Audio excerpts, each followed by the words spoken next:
So now let's understand what is environment. So now let's understand what is environment. चलिए आज समझते हैं कि environment क्या है, ये होता क्या है, ठीक है. So the sum total of all conditions prevail in our surroundings, including one or more ecosystem, make our environment. तो यानी कि मान लो ये हमारा एरिया है, ठीक है, यहाँ पे हम लोग रह रहे हैं, तो इसके चारों ओर जो कुछ भी है, चारों ओर का जो टोटल, यानी कि हमारे ये जहां पे हम रह रहे हैं उसके चारों ओर जो सराउंडिंग है उसको जब हम लोग टोटल करेंगे या उसको एकजुट करेंगे या चारों ओर हमारे जो कुछ भी ढका हुआ है जिसमें एक से अधिक इकोसिस्टम जुड़ा रहता है उसको हम लोग क्या बोलते हैं, इन्वायरमेंट बोलते हैं, ठीक है. सो अब इकोसिस्टम क्या है ये समझो. इकोसिस्टम जो होता है बेटा, इकोसिस्टम ये एक सिस्टम ऑफ लाइफ है, ये एक चेन है, ठीक है, जिसमें ऑल द लिविंग ऑर्गेनिजम्स एक सर्टेन एरिया में एक दूसरे से क्या करता है, इंटरडिपेंडेंट होता है. They are interdependent with each other, so they form a system of life, या एक जीवन का क्या बनाता है, सर्कल बनाता है, that is known as ecosystem, ठीक है. सो उसमें लिविंग और नॉन लिविंग थिंग्स दोनों मिलके क्या करता है, एक दूसरे को सपोर्ट करता है. जैसे फॉर एग्जाम्पल एक वाटर ले लो, ठीक है, एक पॉन्ड ले लेते हैं, ठीक है. So you see a pond out here, okay, यहाँ पे लैंड है, ये पॉन्ड है, तो इस पॉन्ड के अंदर पत्थर है, यहाँ पे ग्रासेस वगैरह देखेंगे आपको, यहाँ पे you will find some fishes out here, ठीक है, and some grasses, some microorganisms, floating plants भी पाए जाते हैं. सो ये एवरीथिंग जो होते हैं, प्लांट्स, एनिमल्स, सब कुछ क्या होते हैं, अपने आपस में क्या है, इंटरडिपेंडेंट है. जब आपस में इंटरडिपेंडेंट है तो दे फॉर्म अ नेटवर्क, एक चेन मानते हैं, उसको हम लोग इकोसिस्टम बोलते हैं. लेकिन ये एक या अधिक इकोसिस्टम मिलके क्या बनता है बेटा, इन्वायरमेंट बनता है. It sustains all life forms. ये इन्वायरमेंट जो होता है बेटा, कि हमारे यहाँ पे जितने भी जीवन है उसको क्या करता है, प्रोटेक्ट करता है या उसको बचाता है, या सारे प्रकार के जीवन हमारे इन्वायरमेंट में क्या है, यू विल फाइंड हमारे इन्वायरमेंट में क्या है, पाए जाते हैं.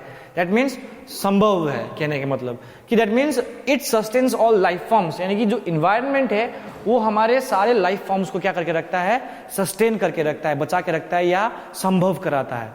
अगर इन्वायरमेंट नहीं होता तो यहाँ पे लाइफ पाए जाना क्या होता, कठिन होता. That means if there was no environment it would have been difficult to sustain life and there would have not been any form of life.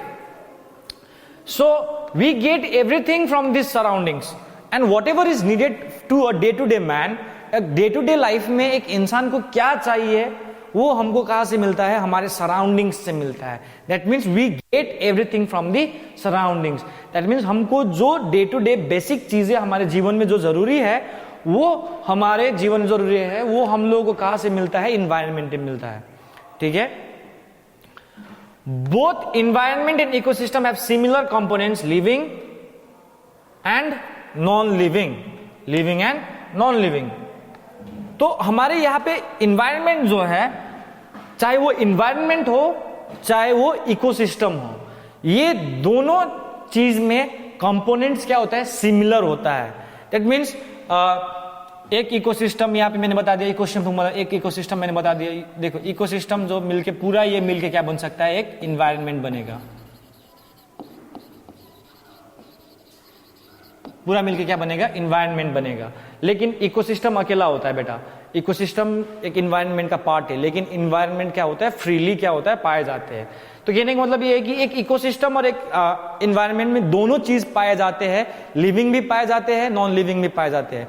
For example हमारे चारों ओर यू विल सी इन्वायरमेंट हमें चारों ढका हुआ, you will see plants that are living beings, living things, and you will find rocks and pebbles and rivers, water they are non living things, ठीक है. Air is non living thing, this land is non living thing, but apart from that plants, animals, human beings, microorganisms, birds, fish, whatever is there in our environment, they are all living beings.